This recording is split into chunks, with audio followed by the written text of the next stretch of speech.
Analysis shows political action has helped a dramatic decline in the number of trees lost in the tropical forests of Brazil and Colombia, which is vital to tackling climate change. The study from the University of Maryland and the World Resources Institute says that the election of President Lula da Silva in Brazil led to a 36% fall in logging in the Brazilian Amazon last year compared to 2022. However, rising tree losses in Bolivia, Nicaragua and other countries wiped out many of these gains.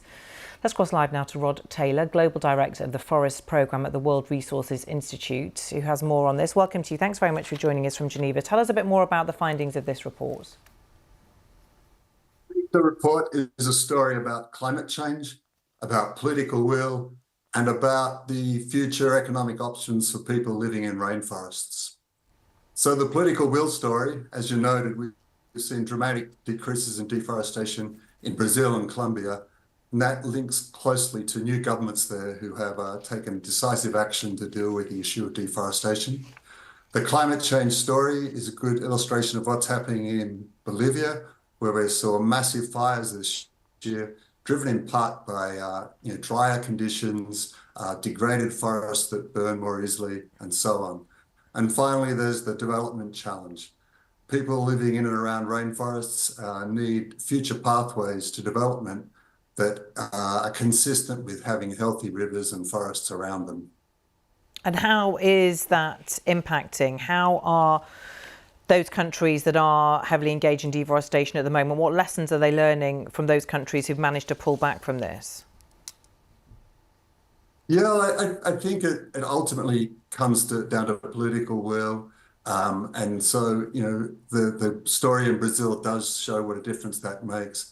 But also, I think it's a realization of the local impacts of deforestation.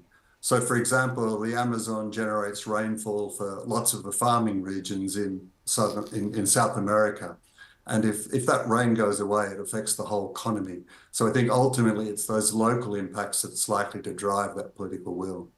Yeah, not just political will. We need economic solutions, don't we? Land is under pressure in so many of these countries. So what could be done to replace this economically, the logging and the use of this land? Yeah, I think there are two broad things. I think the global commodity supply chains that are linked to that deforestation, we've seen enormous movement by companies committing to be deforestation free. That momentum needs to continue. And for example, the EU is talking about introducing regulations around that. And then more from the local perspective, people need real development options that allow them to kind of have their forests and find future economic livelihoods. And so there's a lot of interesting experimentation going around on what a forest-friendly economy can look like.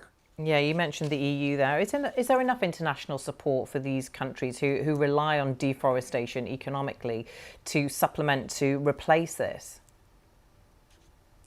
Yeah, that's the big challenge of approaches like the EU's is how to support the countries that are going to have to jump through these new regulations to be ready to meet them and to improve yields in the existing farms, for example, to take the pressure off the remaining natural areas.